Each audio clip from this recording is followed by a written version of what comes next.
Face किया है। लेकिन सर इसराइल इसराइल भी तो सर दुनिया का गैंगस्टर बना हुआ है ना ब्रिगेडियर साहब। पूरी मुस्लिम उम्मा कुछ नहीं कर सकी सर, उसने फलस्तीन को तबाह बर्बाद कर दिया, गाजा को तबाह बर्बाद कर दिया, हम कुछ नहीं कर सके। तो वो बदमाश तो है ना सर दुनिया का। और दुनिया में ब्रिगेडियर साहब नई सफ बंदियां भी हो रही हैं।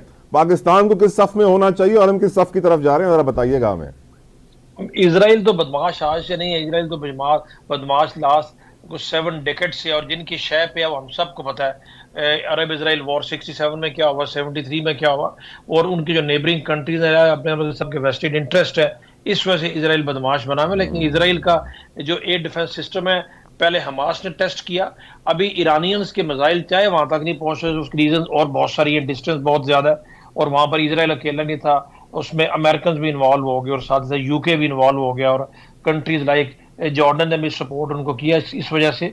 और इन रीजन की वजह से ये अपेरेंटली तो सक्सेस नहीं मिली। और सेकेंडली मेरा ख्याल है कि ईरानियंस ने भी शायद इस सेकंड थॉट में ये किया और फौरन कह दिया कि इसके बाद हम मजीद एस्केलेशन नहीं करना चाहते। बाकी आपने शवबंदी की बात की, शवबंदियां एक नेचुरल चीज है, जब भी कॉन्फ्लिक्ट होता है तो शवबंदियां उसमें होती है, बट इस शवबंदियां पहले से डिफरेंट है।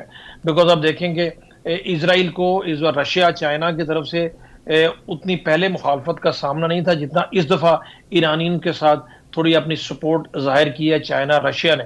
तो अमेरिकन के लिए भी इतना आसान उस हिसाब में नहीं होगा पहले की तरह कॉन्फ्लिक्ट के अंदर जाना और इसराइल को सपोर्ट करना, उस कॉन्फ्लिक्ट को मिडिल ईस्ट से बाहर लेके जाना। Because once you come to Iran तो फिर तो मिडिल ईस्ट से कॉन्फ्लिक्ट डायरेक्ट ही किसी हद तक बाहर आ जाता है ना जी।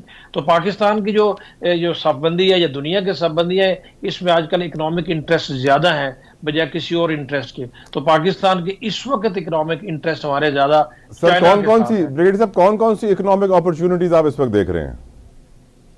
इकोनॉमिक अपॉर्चुनिटी सबसे बड़ी जो हमें चाइनीज के साथ जो लिंक्ड है, सी पैक तो डेफिनेटली है ही है। और सी पैक को जब तक हम मंतकी इंजाम तक नहीं पहुंचाते, कंक्लूजन की तरफ नहीं लेके जाते, जिसको हम गेम चेंजर कहते रहे हैं, उस वक्त तक आप उसका फायदा नहीं मिल सकता। और जाहिर इतना हद तक चाइना आगे जा चुका है, सी पैक भी उनके लिए पीछे हटना मुमकिन नहीं है। साथ ही साथ इकोनॉमिक एक्टिविटी जो डायरेक्ट इन्वेस्टमेंट जो अभी सऊदी अरेबिया की तरफ से जो प्लेज की गई है, बहुत बड़ी है, $21 बिलियन की डायरेक्ट फॉरेन इन्वेस्टमेंट है, जिसमें से 5 बिलियन नेक्स्ट आपको 2-3 वीक्स टाइम में वो अनफोल्ड होती हुई नजर आ जाएगी।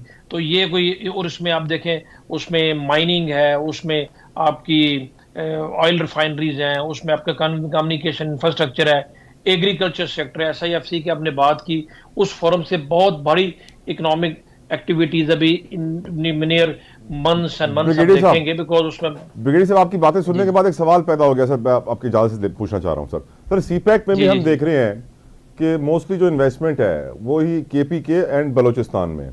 अब जो जी जी सऊदी जी सरमायाकारी हो रही है 5 से 7 अरब डॉलर जी की, उसमें भी हम यही देख रहे जी हैं कि जी सयाहत और मिनरल्स, माइंस एंड मिनरल्स, वही KPK and Balochistan.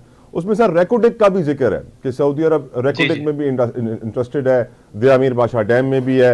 Oil refinery का सऊदी अरब ने पहले भी ऐलान किया था कि हम बलोचिस्तान में बनाएंगे, लेकिन अभी तक बनी नहीं है। जी डोंट जी यू थिंक सर ये जो इन्वेस्टमेंट अट्रैक्ट हम हो रही है हमारे मुल्क में, वो एक जी जी सर्टेन एरिया में ही हो रही है, एक सर्टेन बेल्ट में ही हो रही है, इन्वेस्टर्स की इंटरेस्ट उसी तरफ है और किसी तरफ हम नहीं लेकर आ पाए हैं? इसकी कोई खास वजह आप देखते हैं सर?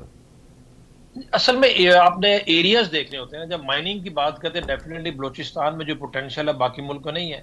अभी हाइडल की जब बात करते हैं तो जाहिर हो, या KPK में होगा या गिलगित बल्तिस्तान में होगा। अगर आप ऑयल रिफाइनरीज की बात करते हैं तो preference near to coastal areas होता है, वो या कराची का सिंध का कोस्टल एरिया है या बलोचिस्तान का कोस्टल एरिया है। सियाहत की बात करें तो वो भी नेचुरली आपके हिली एरियाज में या KPK में होगा, आजाद कश्मीर में होगा या गिलगित बल्तिस्तान में होगा।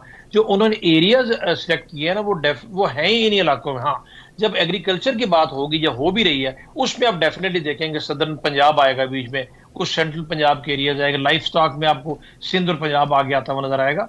तो जो एरियाज उन्होंने अपने एरियाज ऑफ इंटरेस्ट है वो इन्हीं इलाकों में, ज़ाहिर माइंस भी उधर है, आपके मिनरल्स भी उधर हैं, आपकी जो ऑयल रिच बेल्ट है वो भी उस इलाके में है, उनकी कम्युनिकेशन इंफ्रास्ट्रक्चर भी उनको वही सूट करता है। Near to coastal areas Gwadar इसलिए डेवलप हो रहा है। अभी Gwadar deep sea port sir जब